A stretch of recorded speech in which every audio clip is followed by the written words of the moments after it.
To set up your camera for a night portrait, you may notice that the mode dial has a night portrait scene mode.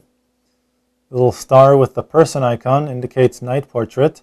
In this scene mode, the camera allows you to select from a few different options. The option best suited for night portrait is obviously night portrait. So press set. The camera will tell you to open the flash if it isn't already open. So just pop the flash here. And it automatically sets the flash to a slow sync flash, which is exactly what you want for night portraits. Your intelligent exposure is automatically set. The ISO and white balance are automatically set. And the autofocus mode is set to face detect by default. You can change this to the single area focus, which personally I would recommend. It's very simple. Just press the autofocus button right here and move over to the single area focus. Then press set, and now you're back to the regular focusing brackets in the center. The reason why I don't like auto face detect is because if your subject is not looking straight at the camera will not be able to recognize them.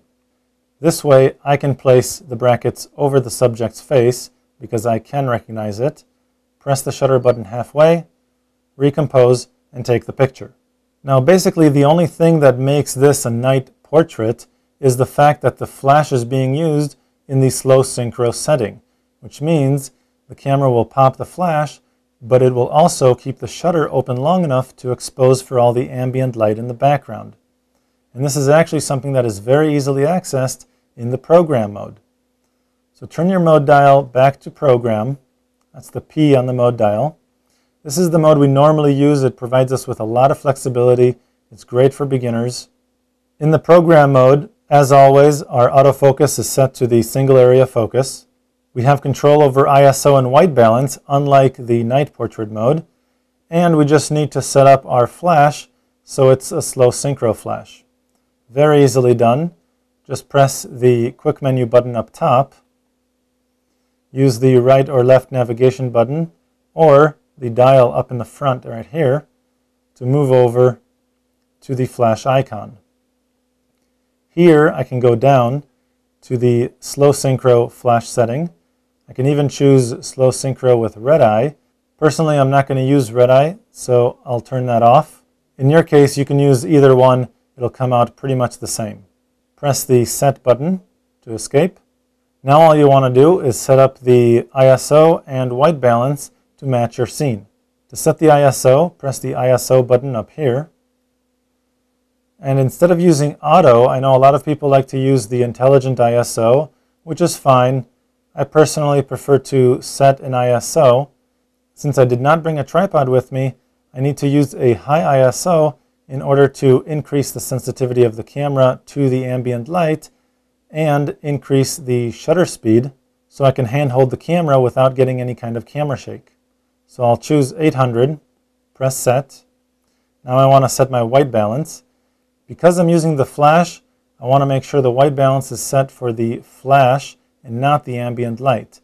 The flash is what's illuminating my subject, and that's what I want to have properly white balanced. So press the WB button, move over to flash white balance, and press set to escape. Now the white balance and ISO are properly set. My flash is set to slow synchro, and I can pretty much go ahead and take my picture. Make sure the brackets are over my subject, press the shutter button halfway, make sure your shutter speed is fast enough. If it's below 1/30th of a second, you may want to increase the ISO even more.